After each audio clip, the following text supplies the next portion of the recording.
Avec voilà, les jolis petits bijoux. Il y en a d'autres des quartiers plus branchés. Moi, je suis dans celui-là. Celui-là, il est un petit peu quoi. Il est pour les revenus, je dirais, un peu médian quoi. D'accord? C'est pas le haut. C'est pas le bas non plus quoi.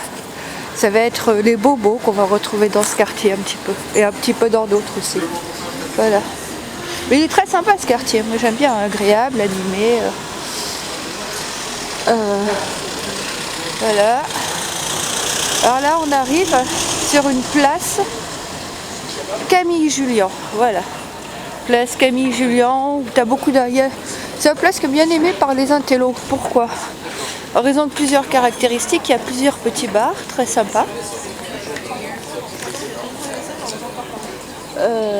Voilà, donc là on est sur la place, hein, sur les îles. On ne voit plus rien, il y a le soleil là.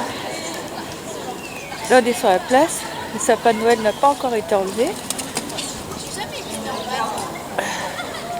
Oh, avec ce soleil on n'y voit plus rien. Voilà. La place Camille Jullian de Bordeaux. Donc il y a plein de bars. Là on a un monument. Ce monument fait de pierres antiques, trouvé en 1921, place Gabriel, dans le mur d'enceinte de la ville romaine du IVe siècle, et donné par la Chambre de commerce, a été inauguré le 6 juin 1936. Adrien Moret étant maire de Bordeaux. Voilà, ce sont des pierres antiques, très joli monument. Voilà. Oh, on a une jolie vol de colombe. Là, on a un magnolia, très reconnaissable à ses feuilles. Très joli magnolia. Les magnolias, chanson de Claude François. Voilà, là on a le port de la ville, c'est très joli. Hein, voilà, très joli monument. Les magnolias.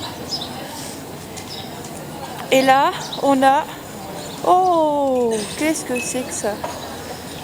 Dans ce vieux bâtiment se trouve un cinéma. C'est un peu un cinéma intellectuel, quoi, pour un télo plus. Ce qui s'appelle l'Utopia. Voilà. Alors on est là, on part dans la rue Saint-Siméon. Et là, c'est le cinéma l'Utopia. On va trouver pas les films qui sortent en grande salle, mais d'autres petits films. Voilà. Alors il y a d'autres petits films avec un programme très sympa. Utopia. Cinéma. Utopia. Voilà. Alors là, on a le programme. Ce sont des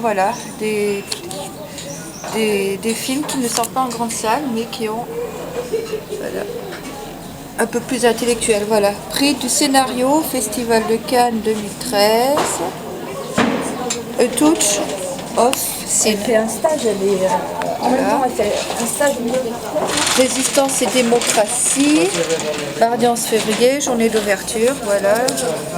Voilà, genre de cinéma. Ça peut être donc des films engagés, des choses comme ça. Voilà. Différentes. Voilà ce qu'il y a au programme. Gazette, Utopia, tel père, tel fils. Il y en a un vert et il y en a un rouge. Voilà.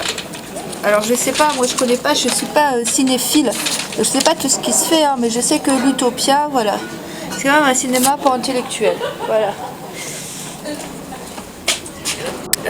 On rentre à l'intérieur. Là on a une petite cafette.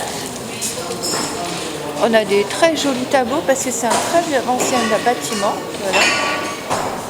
Avec une jolie tapisserie au mur, moyenâgeuse, je crois. Là.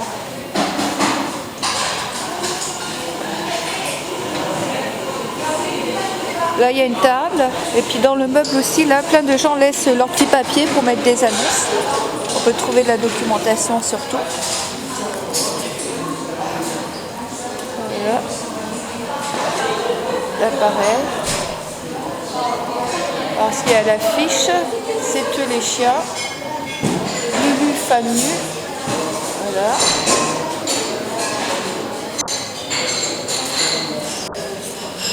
Voilà. Bonjour madame, pourriez-vous m'indiquer quel bâtiment est-ce? C'est une vieille, c'est un vieux monument, Oui, c'était une église, madame. C'était une église, voilà. Et dans cette église, il y a, voilà, le cinéma était une église, Voilà, on a des vrais tableaux. Merci. Je vous en prie. Alors c'était une église qui a été édifiée au milieu 546-566. Au milieu du XIIe siècle, le pape Alexandre III donne l'église à sa paroisse. Elle dépendra du chapitre Saint-André. 1489, avec la peste, le cimetière s'étend devant l'église sur l'actuelle place Camille Jullian.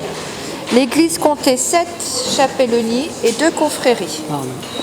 1645, une compagnie de Saint-Sacrement composée de dames s'ajoute à la paroisse. Vers 1772, la paroisse compte 1800 habitants.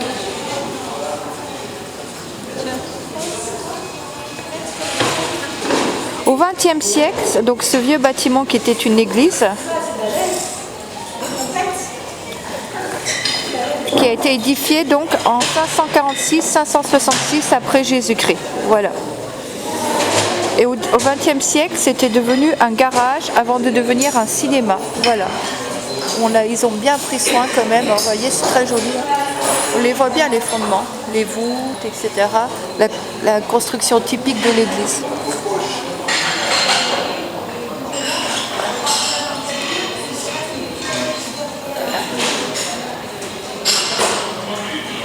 Alors, histoire de l'église Saint-Siméon. Les Syriens le surnommèrent l'homme qui parle avec Dieu. Saint Siméon, le stylite, du grec stylos, colonne, né en 389 à 6 ans, près de la frontière de la Syrie et de la Sicile, est mort en 459. Après avoir gardé des moutons, il se consacre à Dieu. Sa quête de pureté spirituelle le conduit à vivre des années durant et dans une immobilité absolue, au sommet de colonnes de 5. Voilà, donc je suppose pourquoi on a les colonnes là, qui sont au milieu de la place Camille Jullian. Donc au milieu de colonnes de 5, 6, 11 et 25 mètres. Donc Saint-Siméon, c'est monté sur des colonnes comme ça, et c'est consacré à Dieu. Et puis voilà. Et dans la plus parfaite immobilité. Plus haut est la colonne, plus il vit près du ciel. Fasciné par cette nouvelle forme d'ascèse, passablement spectaculaire, les pèlerins affluent des 4 coins de l'Orient et attendent de lui un miracle, ou tout du moins des conseils, des bénédictions. Siméon fait des sermons quotidiens et répond en criant du haut de son perchoir aux questions qu'on lui pose en criant. Toutefois, il refuse de parler aux femmes, même à sa mère. On trouve des exemples de stylitisme jusqu'au XIIe siècle, et au-delà, c'est le stylitisme, au-delà en Géorgie. Arménie et Grèce. La base de la colonne sur laquelle est mort Siméon existe encore en Syrie. À proximité, on a édifié sa mémoire une immense basilique qui s'appelle aujourd'hui Cala ad Saintam. Le culte à Saint-Siméon s'implanta au VIe siècle en pays de Burdigala. Voilà. Alors là, on a la rue Saint-Siméon. On a toute l'historique de l'église aussi qui a été adressée. Voilà. Rue Saint-Siméon, on a, je suppose là, ce monument, c'est avec des pierres antiques qui représentent donc les colonnes sur lesquelles se mettait l'ascète Saint-Siméon, parce qu'en fait il s'élevait, il restait dans la plus totale immobilité pour être près du ciel. Voilà. Donc je relis si j'ai peut-être pas. Saint-Siméon, le stylite, est né en 389 à 6 ans, village situé à la frontière de la Syrie et de la Sicile. Il est mort en 459. Après avoir gardé des moutons, il se consacre à Dieu. Sa quête de pureté spirituelle le conduit à vivre des années durant et dans une immobilité absolue, au sommet des colonnes de 5, 6, 11 puis 25 mètres de hauteur. Plus haute est la colonne, plus il vit près du ciel. Fascinés par cette nouvelle forme d'ascèse, passablement spectaculaire, les pèlerins affluent des 4 coins de l'Orient et attendent de lui un miracle. tout du moins des conseils, des bénédictions. Siméon fait des sermons quotidiens et répond en criant, du haut de son perchoir, aux questions qu'on lui pose en criant. Toutefois, il refuse de parler aux femmes, même à sa mère. On trouve des exemples de stylitisme, voilà, jusqu'au XIIe siècle. Le culte à Saint-Siméon s'implanta au VIe siècle en pays de Burdigalia. Et alors là, on a, là, très bref, alors je suppose qu'on a mis ces colonnes-là qui illustrent, c'est un monument pour illustrer peut-être les colonnes de Saint-Siméon. Je suppose ça. Alors très brève histoire de l'église qui a été un garage au XXe siècle et qui a été repris, qui est maintenant le cinéma l'Utopia. 546-566, l'évêque Léon II met en place l'organisation religieuse de la cité et fait édifier l'église. Au milieu du XIIe siècle, le pape Alexandre III donne à l'église sa paroisse. Elle dépendra du chapitre Saint-André. Voilà. Sous l'occupation anglaise, beaucoup d'églises sont remaniées ou supprimées. À Saint-Siméon sont célébrés beaucoup d'offices, les grandes messes, les jours des rois, l'oraison des 40 heures. L'église sert aussi de sépulture aux défunts. 489, avec la peste, le cimetière s'étend devant l'église sur l'actuelle place Camille Jullian, donc ici. L'église compte 7 chapelleries et 2 confréries. 1654, une compagnie du Saint-Sacrement composée de dames s'ajoute à la paroisse. Vers 1772, une compagnie de Saint-Sacrement composée de dames. Voilà. En 1791, à la Révolution, la paroisse est supprimée par l'archevêque de Monsieur d'Aviaux. L'église est reconvertie pendant quelque temps en salpêtrière, arsenal. 1833, les frères Laporte, anciens officiers de la marine marchande, ouvrent dans ces lieux l'école navale. Puis l'école sera transportée. À la fin du 19e siècle, la famille Tessonneau s'installe dans l'ancienne église et invente la clé pour ouvrir les boîtes de sardines à huile.